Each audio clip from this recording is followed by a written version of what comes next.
ఎవరు చనిపోవాలని ఉండదండి నిజంగా. ఈవెన్ సూసైడ్ చేసుకునేవాడు కూడా చనిపోవాలని మనకు ఉండదు.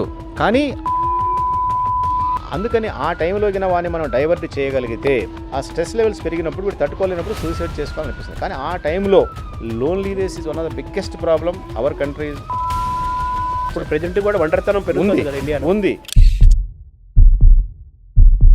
సార్ ఇప్పుడు సూసైడ్ టెండెన్సీ ఆత్మహత్యలు చేసుకోవడం అనేది కూడా పెరుగుతుంది. అవును. విద్యార్థుల మార్కులు సరిగ్గా రాలేదనో, సీట్ రాలేదనో, భార్యతో అనుమానంతో భర్తతో అనుమానం భార్య, ఇంకా రకరకాల కారణాలు, అనుమానాలు, డబ్బు. ఒక 2 నిమిషాలు ఎంత కొంతసేపు డ్యూరేషన్ ఏదో ఉంటుందంట బాగా సీరియస్గా.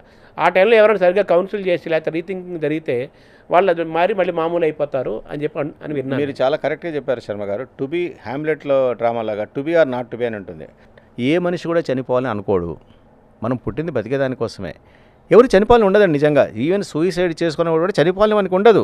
కానీ ఆ టైంలో వానికి అలా అనిపిస్తుంది. ఆ ప్రెషర్ వల్ల కానీ, స్ట్రెస్ వలన కానీ, లేదా ఇంకొక అందుకని ఆ టైంలోకిన వాడిని మనం డైవర్ట్ చేయగలిగితే ఆ ఫ్యూ మినిట్స్ అగైన్ వాడి మొత్తం లైఫ్ స్పాన్ అంతా వాడు బతికేదానికి అవకాశం ఉంది. ఈ సూసైడ్ దానికి రకరకాల కారణాలు ఉన్నాయి. మానసిక జబ్బుల వలన కొంతమంది స్ట్రెస్ ఎక్కువై, అంటే ఒక సైడ్ ఏమో ఒక సమస్య, ఒకవైపు సమస్యను తట్టుకోగల మెంటల్ కెపాసిటీ ఉందా లేదని. ఒక సమస్య మనకు చాలామంది సమస్య లేని వాళ్ళు ఎవరైనా అందరికీ ఉన్నాయి, మీకున్నాయి, నాకున్నాయి. కానీ సమస్యను తట్టుకునే కెపాసిటీ కూడా మనకు ఉంటుంది ఒక సైడ్. ఒక్కోసారి ఏమవుతుందంటే ఆ లిమిట్ దాటిపోతుంది. సమస్య తీవ్రం అనిపించి తట్టుకునే కెపాసిటీ డౌన్ అయినప్పుడు, ఇప్పుడు మనకి ఎప్పుడైతే ఇమ్యూనిటీ తక్కువ, కోవిడ్ అందరికీ రాదు కదా, ఎందుకు ఒకే ఇంట్లో ఇద్దరికి రాదు. ఆ ఇమ్యూనిటీ తక్కువ వాళ్ళకి ఎక్కువ వస్తుంది. అలాగే ఇక్కడ కూడా మెంటల్ ఇమ్యూనిటీ తక్కువ ఉన్నప్పుడు, ఆ స్ట్రెస్ లెవెల్స్ పెరిగినప్పుడు వీడు తట్టుకోలేనప్పుడు సూసైడ్ చేసుకోవాలనిపిస్తుంది. కానీ ఆ టైంలో మనం గిన వాడిని డైవర్ట్ చేయగలిగితే వాడు మళ్ళీ మామూలుగా ఉంటాడు. ఒంటరిగా ఉన్న వాళ్ళు ఎలా చేస్తారు? అదే ఇప్పుడు మామూలుగా సూసైడ్ చేయడంలో కొన్ని వార్నింగ్ సైన్స్ అని కొన్ని ఉన్నాయి, సిగ్నల్స్. అంటే ఫర్ ఎగ్జాంపుల్ ఇవాళ రేపు సూసైడ్ చేయడం వాళ్ళు కొన్ని లక్షణాలు ఏంటంటే, ఫ్యామిలీ మెంబర్స్ అంటే ముఖ్యంగా ఒంటరిగా ఉన్న కష్టం అనుకోండి. ఫ్యామిలీ మెంబర్స్ అంటే వాళ్ళు ఎలా చేయాలంటే, వాడు ఒంటరిగా ఉంటాడు, ఎప్పుడు ఒంటరిగా కూర్చుంటాడు, బయటికి రాడు, వాని ఫేస్లో దిగాలు కనబడుతుంటుంది, అప్పుడప్పుడు కళ్ళనీళ్ళు పెట్టుకుంటాడు, డైరీలో రాస్తూ ఉంటాడు ఐ వాంట్ టు డై అని చెప్పేసి. లేదా వాని దగ్గర వాల్యుబుల్ పొజిషన్స్ ఏంటంటే చెల్లెలకో అన్నకో ఇస్తుంటాడు, నువ్వు తీసేసుకొని.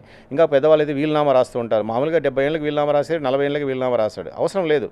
అంటే ఇవన్నీ కూడా సమ్ ఇండికేటర్స్.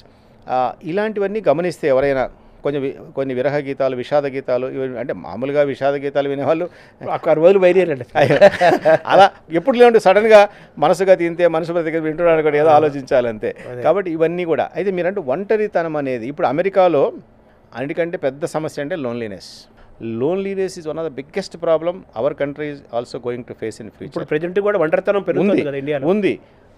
ఆ లోన్లీనెస్ అనేది చాలా రకాల సమస్యలకు దారితీస్తుంది. కాబట్టి ప్రతి ఒక్కరు కూడా వాళ్ళు బాగున్నప్పుడే కనెక్ట్ కావాలి మనుషులతో. మంచి ఫ్రెండ్స్, మంచి ఫ్యామిలీ రిలేషన్స్, సోషల్ బాండ్స్, లేదా ఏమి లేకపోతే ఒక టెంపుల్ స్పిరిచువాలిటీతో భజన కానీ, ప్రార్థనలు కానీ, ఒక క్లబ్ కానీ అలాంటివి ఏర్పరచుకోవాలి. సడన్గా ఆ రోజు రావాలంటే రావు. 70 ఏళ్ళప్పుడు నాకు ఇప్పుడే నేను ఫ్రెండ్స్ కావాలంటే ఎవరు రారు. ముందు నుంచి ఆ కనెక్షన్ అవన్నీ సోషల్ కనెక్ట్ అంటారు. ఆ సోషల్ కనెక్ట్ అన్నీ ఉంటే వాళ్ళు ఇంట్లో ఒంటరిగా ఉన్నా బయట ప్రపంచంలో చాలామంది ఉంటారు.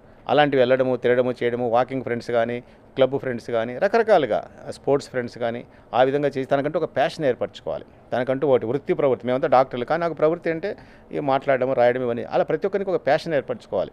ఇలాంటివన్నీ ముందు నుంచి కల్టివేట్ చేసుకుంటే ఆ లోన్లీనెస్ అనేది ఫిజికల్గా ఉన్న సైకలాజికల్గా లోన్లీనెస్ ఉండదు. They have so many people. ఆ విధంగా కొంతవరకు దాని ఎవరైనా కానీ మనిషి అనేవాడు పుట్టడం ఒంటరిగా పుడతాడు, వెళ్ళేటప్పుడు ఒంటరిగా వెళ్ళిపోతాడు. భార్యాభర్త 90 ఏళ్ళు కాపురం చేసినా ఎవరో ఒకరు ముందు వెళ్ళిపోతారు, తర్వాత వెళ్ళిపోతారు. అంతే కదా. ఒంటరితనం అనేది కంపల్సరీ ఫేస్ మనిషి జీవితంలో. అవును. పెళ్లి చేసుకోకుండా ఉన్నవాడు అయితే తప్ప. కానీ ఒంటరిగా ఉన్నవాడు కూడా నలుగురితో కనెక్ట్ అయ్యేటట్టు ముందు నుంచి ప్లాన్ చేసుకోగలిగితే అతను ఒంటరితనం అనేది అనిపించదు. కొంతమందికి 10 మంది ఉన్నా వాళ్ళకి ఒంటరితనం అనిపిస్తుంటుంది. ఇప్పుడు ఇంట్లో భార్యాభర్తలు పిల్లలు ఉంటారు, కానీ అతను కనెక్ట్ కాలేడు ఒక్కోసారి. కాబట్టి అతనికి నలుగురు చుట్టూ ఉన్నా హీ మే ఫీల్ లోన్లీ. ఆ నేచర్ లేకపోవడం. ఒంటరిగా ఉన్నా he may not feel lonely. కాబట్టి అది ఒక వృత్తిని అతని మనస్తత్వాన్ని బట్టి, ప్రవృత్తిని బట్టి ఉంటుంది. ఆ విధమైనది చేసుకుంటే ఏ మనిషి కూడా లోన్లీగా అనిపించదు.